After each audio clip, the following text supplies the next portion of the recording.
आदाब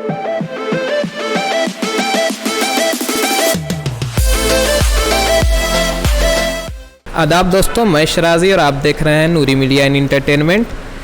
financial year 21-22 ख़त्म हो चुका है और बीसीसीएल में आज एक प्रेस कॉन्फ्रेंस का आयोजन किया गया था, जिसमें सीएमडी श्री समीरन दत्ता ने कहा कि फाइनेंशियल ईयर 21-22 का जो बीसीसीएल को टारगेट मिला था 30 मिलियन टन प्रोडक्शन का और 32 मिलियन टन डिस्पैच का, तो बीसीसीएल ने ये टारगेट फाइनेंशियल ईयर ख़त्म होने से 3 दिन पहले हासिल कर लिया। पूरे कोल इंडिया में बीसीसीएल ही एक ऐसी सब्सिडरी है जिसने फाइनेंशियल ईयर 21-22 का टारगेट को अचीव किया है। इस मौके पर CMD Shri Samiran Datta, DTOP Shri Sanjay Kumar Singh, DP Shri PV K RM Rao और सीवीओ श्री कुमार अनिमेश मौजूद थे। आइए देखते हैं हमारी ये रिपोर्ट। देखिए, ये प्रेस मीट आज हम लोग इसलिए बुलाए हैं ताकि बीसीसीएल का 22 में जो भी परफॉर्मेंस रहा है ये हम लोग ठीक से आपका सामने प्रस्तुत कर सके और जो भी परफॉर्मेंस भगवान का कृपा तथा परिस्थिति का हालात में हम लोग को मिला है तो वो हम लोग आपका सामने उपस्थित कर सके, तो इसलिए प्रेस में बुलाया गया, जिसमें आप लोग का भी बहुत बड़ा कंट्रीब्यूशन है।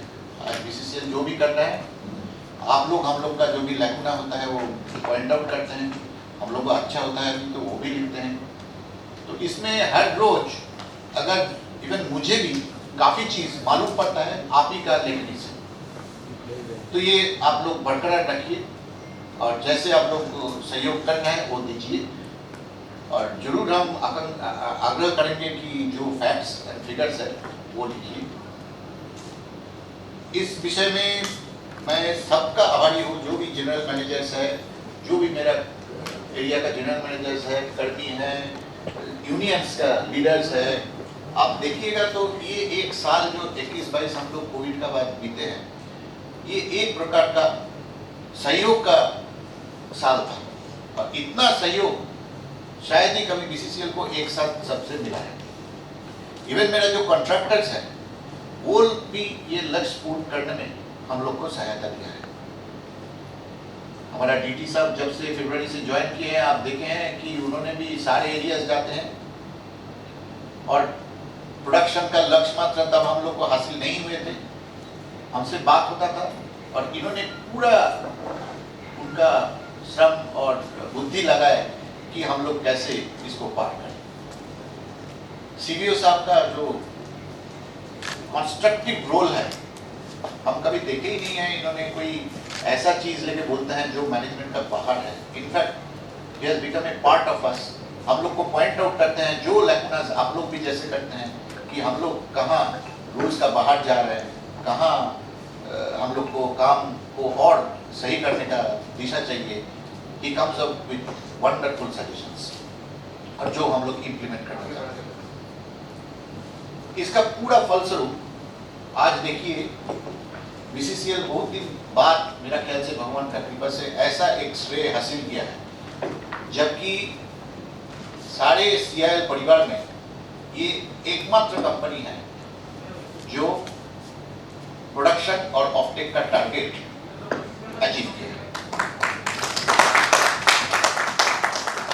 और मेरा ख्याल से मेजर अचीवमेंट्स में एक ये भी चीज है जो हम स्पेशल मेंशन करेंगे कि हम लोग का जो अंडरग्राउंड माइंस है उसमें भी हम लोग को बढ़ोतरी मिला है, वर्स्ट कोल में बढ़ोतरी मिला है, मोनीडी 25 साल का हाईएस्ट प्रोडक्शन भी दिया है जो हमारा प्रेस्टिजियस एक माइंड है।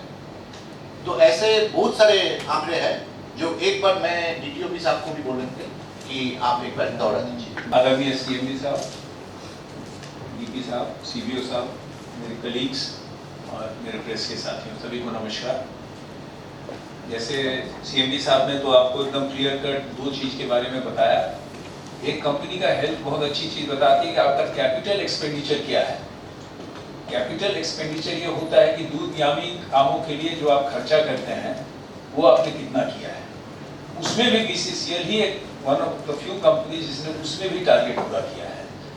जो हमें 850 करोड़ खर्चा करना था उसके अगेंस्ट में हम लोग ने 857 हमने खर्चा किया है। ये दर्शाता है कि ये एक साल का अचीवमेंट नहीं है, ये हम 10 साल आगे के लिए जो कैपिटल इन्वेस्टमेंट, ये दर्शाता है कि आगे भी हमारे पास बहुत स्कोप है काम करने का, और कैपिटल हम इस लगा रहे हैं तो फ्यूचर भी इस कंपनी की है, ये चीज को दर्शाता है। वो भी एक CMD साहब के और पूरी टीम ने मिलकर इस चीज को भी करना एक बहुत बड़ा अचीवमेंट होता है कि हमने कैपिटल इन्फ्यूजन इस कंपनी में किया कि आगे बहुत ग्रोथ है इस कंपनी का।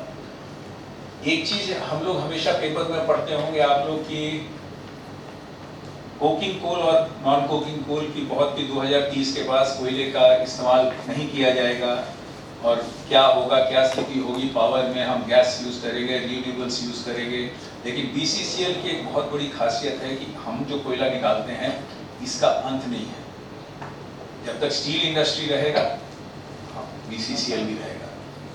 तो हमने इस साल पूरी कंपनी ने काम किया है सभी लोगों के सहयोग से, आगे भी इसको करते रहना होगा, क्योंकि हम BCCL ही है जो एक ऐसा कोयला निकालता है जो इंपोर्ट सब्स्टिट्यूशन भी करता है।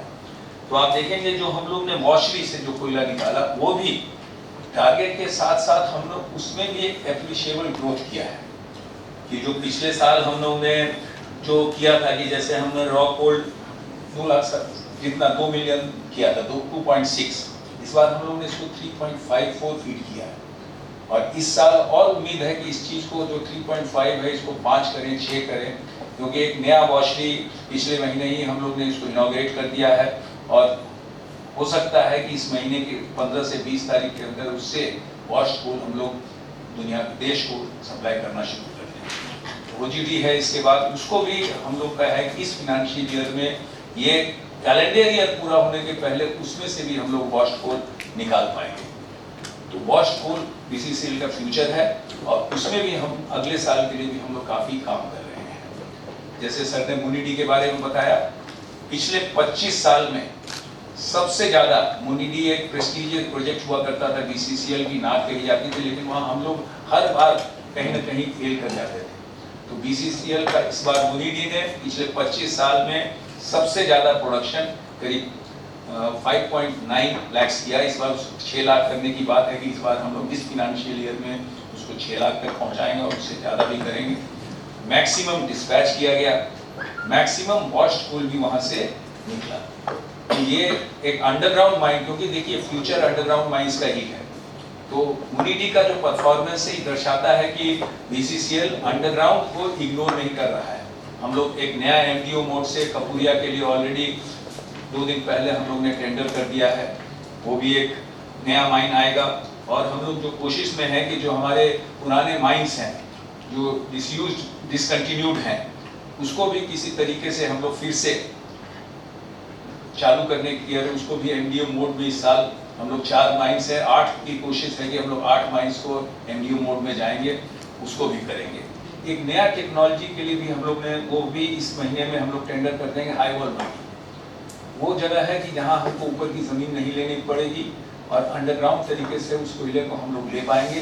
वो 2 जगह ECL में ऑलरेडी, SECL में 1 जगह ऑलरेडी काम माइन खत्म हो गई है, ECL में भी 2 जगह वो शुरू होने वाला है और ये होने वाला है। अभी अंडरग्राउंड का पोजीशन क्या है? अब तो ओवरऑल आपका अचीवमेंट बहुत अच्छा है, बट अभी लग रहा है कि अंडरग्राउंड में बहुत दिलचस्पी नहीं ले पाए होंगे, उसका अचीवमेंट तो टारगेट फुलफिल नहीं है।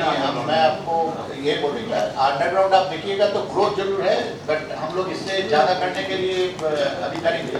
ये जो टारगेट अचीव नहीं हुआ क्योंकि मुनिडी में एक पैनल में एक फॉल्ट आ गया, और ये फॉल्ट का कारण एक्चुअली मुनिडी जो पोटेंशियल था वो नहीं कर पाया, वो ऑलमोस्ट 6 महीना बाद चालू हुआ है। तो इस साल वो प्रॉब्लम नहीं है। देखे है कि कितना पीरियड खत्म करने के लॉस होने का बावजूद भी मुनिडी जब चालू किया उसमें भी 25 साल का हाईएस्ट आ गया। तो इस साल जब मुनिडी पूरा चलेगा तो अंडरग्राउंड का भी फुल ग्रोथ आ जाएगा। In fact we are trying for highest. बहुत बहुत धन्यवाद। आप एक नॉन टेक्निकल हम लोग आदमी हैं, एक आइडिया हम देना चाहते हैं आपको कि आप भी देखते होंगे, न्यूज़पेपर्स में पढ़ते होंगे कि धनबाद और झारखंड के बहुत सारे हिस्सों में गोल्ड थेफ्ट बहुत हो रहा है। तो क्या वो माइंस जहाँ से कोयला चोर, कोयला तस्कर कोयला निकाल कर बेच रहा है, क्या वैसे माइंस को आप एमडीओ मोड में ला सकते हैं, पीपीपी मोड में, ताकि वो कोयला बीसीसीएल को मिले और नेशनल प्रॉपर्टी का लॉस नहीं हो? डीटीओ की सब रिप्लाई करना चाहते हैं। इसमें हम लोग ने जैसे वो छोटे जगह से किया है, हम लोग कोशिश में है कि रिपर एक मशीन है, वो एक ऑलरेडी हम लोग एक छोटे जगह पे उसको इम्प्लीमेंट करने के लिए इसी वीक हम लोग टेंडरिंग में चले जाएंगे। और एक मशीन बीसीसीएल हम लोग खुद खरीद रहे हैं कि जहाँ छोटे जगह पे बड़े मशीन्स और एचईएमएम नहीं लग सकते हैं, वो एक रिपर मशीन है जहाँ ब्लास्टिंग की जरूरत नहीं पड़ेगी, कुछ भी नहीं करेगा, हम लोग ओबी भी उससे काट लेंगे और कोयला भी उससे काट लेंगे। तो ये इलीगल साइट जो आज के दिन में हम नहीं अप्रोच कर पा रहे हैं, उसको हम लोग कम कर पाएंगे, वो हम लोग एक ने सोचा है कि इस चीज में। Before we answer any further question, मेरा ख्याल से डीपी हिसाब से हम लोग कुछ सुन लेते हैं, जो सीएसआर का बारे में भी मेरा ख्याल से थोड़ा उनका कहना भी है। सर डीपी साहब बोलने का पहले हम सीएसआर पर से इंक्लूड कर ले अगर तो बेटर होगा। ओके बोलिए। जब आप तरक्की करते हैं तो धनबाद को बहुत उम्मीद होता है कि हमको कुछ मिलेगा। अभी हम लोगों ने देखा कि महाराष्ट्र के बड़े हॉस्पिटल्स को कैंसर का इक्विपमेंट्स मिला, एनसीआर, डब्ल्यूसीएल, सब लोग कहीं ना कहीं कुछ दे रहा है। तो आप इतना तरक्की कर रहे हैं, धनबाद को, धनबाद के हेल्थ सेक्टर को, धनबाद के प्रेस को, धनबाद के लोगों को आपसे सीएसआर में क्या उम्मीद किया जा सकता है? अभी हम देखा छोटा छोटा कुछ है, लेकिन ऐसा कुछ जो एक्सपोजर हो आपका कि ये मशीन आपने दिया और लोगों को इसका एडवांटेज मिल रहा है। चलो तो डीपी साहब पहले बोलिए, उसके बाद अगर चाहे तो हम भी थोड़ा कमेंट मारें। जहाँ तक सीएसआर का आपने बात किया, पिछले साल अराउंड 4.9 करोड़ सीएसआर में खर्च किया है। 4.9 आप सबको विदित है, आप सबको विदित है। पिछले साल सीएसआर में कोविड में ही अपना खर्चा ज़्यादा हुआ है। इसके अलावा सीपेट में 80 बच्चों को 6 महीने का ट्रेनिंग के लिए पर हेड 70,000 रुपया खर्चा के साथ पूरा उनका रहना, खाना पीना, कपड़ा सबके साथ प्लास्टिक इंजीनियरिंग में ट्रेनिंग के लिए किया गया था, जिसमें से 40 बच्चे सेलेक्ट हुए और उनका ट्रेनिंग ऑलरेडी चल रहा है। और 1086 लोगों को विंटर में ब्लैंकेट्स बांटे थे। जो आपने कहा कि सीएसआर में इतना कंपनी का हो रहा है, सीएसआर में इस साल आपका किया है, तो हम लोग नॉट ओनली सीएसआर, जो अपना हॉस्पिटल है उसमें बड़े बड़े equipments, eye related, dental related, surgery related खरीदने का इस बार रखा है, ताकि लोगों को अपने हॉस्पिटल में इलाज हो, बाहर जाने का कम हो। उसी पहलू में डॉक्टर्स का रिक्रूटमेंट भी किया है और अपने को 32 डॉक्टर्स मिला है और 19 डॉक्टर्स का जो है ऑलरेडी एडिशनल पोस्टिंग हुआ है। उनका अभी 5 तारीख से 7 तारीख के बीच में जो है उनका सर्टिफिकेट वेरिफिकेशन और मेडिकल होगा, उसमें से उम्मीद रखते हैं 19 में से कम 10-12 तो आ जाए। तो this is highest in Coal India. इतना डॉक्टर्स कोल इंडिया का किसी भी कंपनी को नहीं मिला है। ये तो अपने सौभाग्य है, इतना डॉक्टर्स अपने को मिल पाया है, जिससे काफ़ी अपना डॉक्टर्स की कमी जो है 100% तो पूरा नहीं होगा, काफ़ी कमी पूरा होगा। इससे भी अगर पूरा नहीं होगा देन जैसे कोविड का समय में कंपनी ने काफ़ी प्रयास की कि कुछ सुपर स्पेशलिटी फैसिलिटीज़ के लिए किसी नेशनल रिव्यूड हॉस्पिटल को जो है यहाँ पे लाया जाए, लेकिन कोविड के कारण से 2 बार हम लोग ने यूओए फ्लोट किया था, फिर भी कोविड के कारण से कोई भी हॉस्पिटल मत के आने के लिए। और उन लोगों का एक बार बार एक ही कहना था कि हम लोगों को कन्वेंस वहाँ पे जो धनबाद के लिए प्रॉपर नहीं है, वहाँ पे एयर कनेक्टिविटी नहीं है, वो एक बात था। और हम इस बार सोच रहे थे पर्सनली फिर जो है एक बार ऐसा 2-3 जो बड़े हॉस्पिटल है, पर्टिकुलरली नारायणा, क्योंकि हमको जानकारी मिला था अगर नारायणा का जो डॉक्टर देवीशेट्टी है उनसे अगर पर्सनली बात करेंगे जाके तो जरूर उसका फ़ायदा अपने को मिल सकता है। तो हम प्रोग्राम किया इसी महीने में जज होने से अगर CMS मिलेंगे। हमारा काम जो है वो निबंधित होता है, आप लोग को आप नहीं जानते हैं उसके बारे में, पर हमारा काम जो है वो ये कोशिश करना है कि कंपनी नियमानुसार चले, और ये हम सब मैनेजमेंट के सहयोग से ही कर पाते हैं। हम लोगों ने जो यार्डस्टिक है हमारी, उनको मैं किन्हीं कारणों से आपसे शेयर नहीं कर सकता हूँ, पर इस मौके पर मैनेजमेंट के समस्त मैनेजमेंट टीम का धन्यवाद दूँगा कि उन्होंने हमें पूरा सहयोग दिया।